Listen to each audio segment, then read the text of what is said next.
Allora Massimo Follesa, apprendiamo dai media veneti di questa iniziativa del Movimento 5 Stelle. Alcuni parlamentari pentastellati vorrebbero appunto estendere il loro domicilio presso alcuni terreni degli espropriandi o degli espropriati. Come avete accolto voi del Covepa questa iniziativa? L'iniziativa secondo noi è buona, ha una certa rilevanza, è già stata sperimentata ad esempio nel TAV ed è una possibilità che offriamo agli espropriati per poter interrompere, diciamo, la prepotenza delle ruspe e della SIS che entrano senza pagare di fatto. L'argomento espropri fa capolino ed è costantemente presente sui media del Veneto, talvolta anche sui media nazionali. Che cosa è cambiato secondo voi durante le ultime settimane?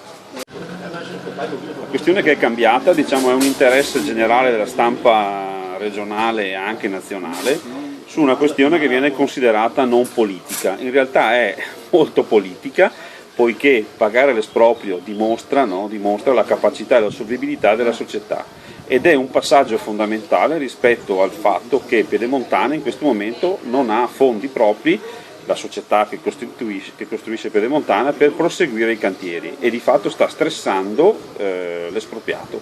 Si è letto sulla stampa regionale ma anche su alcuni media americani che potrebbe intervenire una banca d'affari importante come JP Morgan per fare da advisor al fine di collocare alcuni project bond proprio relativamente alla Pedemontana Veneta. Come mai secondo voi, e chiedo anche se questa novità potrebbe celare una debolezza di fondo del progetto sul piano finanziario? È una dimostrazione di debolezza del progetto. In realtà il finanziamento di un'opera come Pedemontana avrebbe dovuto trovare riscontro o nei capitali della società concessionaria oppure nel credito che questa ha presso le banche. Si parla di project bond, ovvero di obbligazioni che in qualche maniera sono riversabili sul mercato. Da questo punto di vista in passato il presidente dell'Autorità Nazionale contro la Corruzione, l'ANAC, ovvero il dottor Cantone, ha espresso molte perplessità proprio perché queste obbligazioni, di fatto quindi le partecipazioni azionarie che riguardano il progetto, potrebbero finire anche nelle mani della criminalità organizzata. Voi avete preso in considerazione questo rischio e se lo avete fatto lo considerate un rischio reale o no?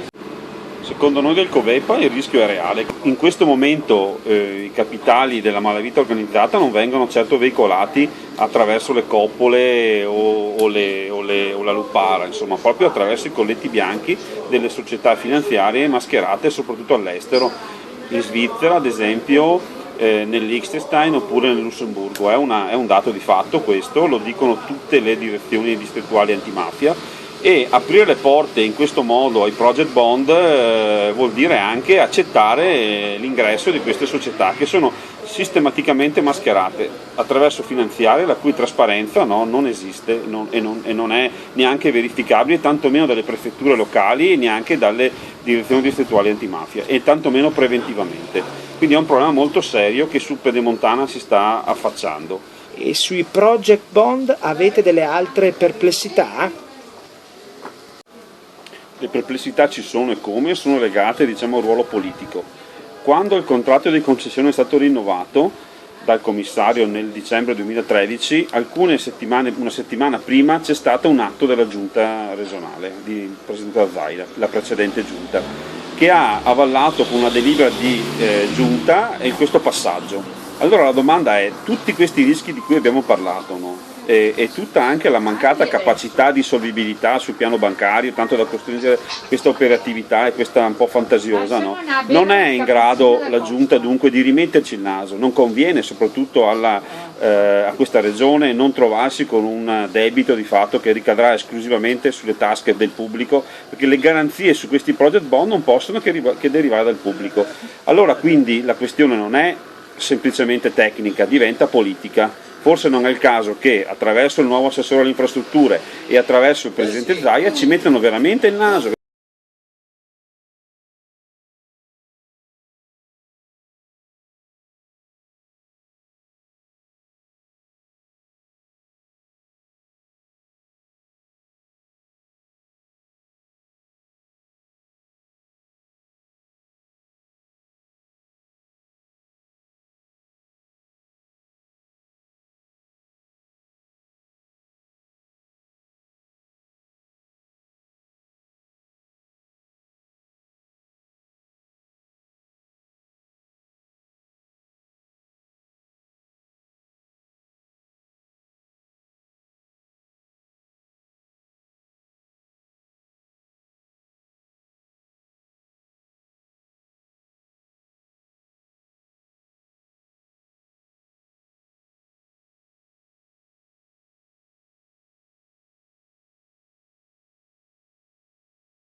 Questa è dunque una responsabilità politica della Giunta Zaia, deve poterci mettere le mani ed è il caso di farlo, ci sono i tempi, le modalità, non è solo una questione tecnica, riguarda il Presidente Zaia e la sua assessore alle infrastrutture De Berti.